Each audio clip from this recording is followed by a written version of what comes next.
हमारी वीरांगनाएं बहन थी जिनकी मां का सिंदूर छीन लिया गया, अगर उन्होंने अहिल्याबाई का इतिहास पढ़ा होता तो उनके सामने उनके पति को कोई निरपराध इस तरह से गोली नहीं मार सकता था, चाहे वो भी शहीद हो जाए।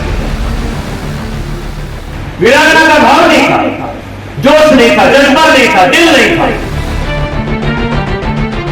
एक तरफ पूरे देश में तिरंगे की शान बढ़ाने के लिए भारतीय जनता पार्टी जगह जगह तिरंगा यात्रा निकाल रही है, तो दूसरी तरफ उसी पार्टी के कुछ वरिष्ठ नेता अपने बेतुके बयान और विवादित बयानों से न सिर्फ पार्टी की साख को ठेस पहुंचा रहे हैं, बल्कि देश के जख्मों पर नमक भी छिड़क रहे हैं।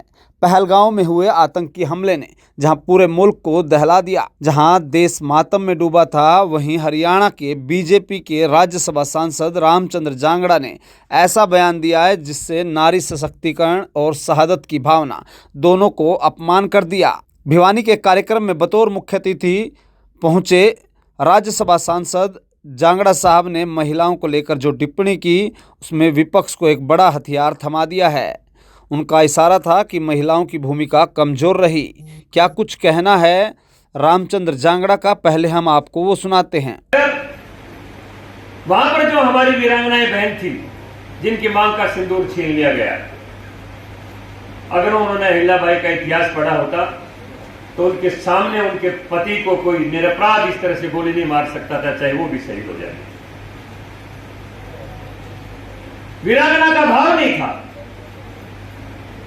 जोश नहीं था, जज्बा नहीं था, दिल नहीं था, इसलिए हाथ जोड़ के गोली का शिकार हो। इसीलिए ये संग्राम का इतिहास पढ़ाने की परंपरा भारत देश में 2014 के बाद हमारे यशस्वी प्रधानमंत्री ने शुरू की। इस टिप्पणी के बाद जहां विपक्ष को एक और बड़ा हथियार जहां सांसद ने थमा दिया है, इनका इशारा था कि महिलाओं की भूमिका वहां पर कमजोर रही। क्या ये बयान उस ऑपरेशन सिंदूर की शुजात को कम करने वाली कोशिश तो नहीं, जो आतंक के खिलाफ एक नई इबारत लिखी गई थी?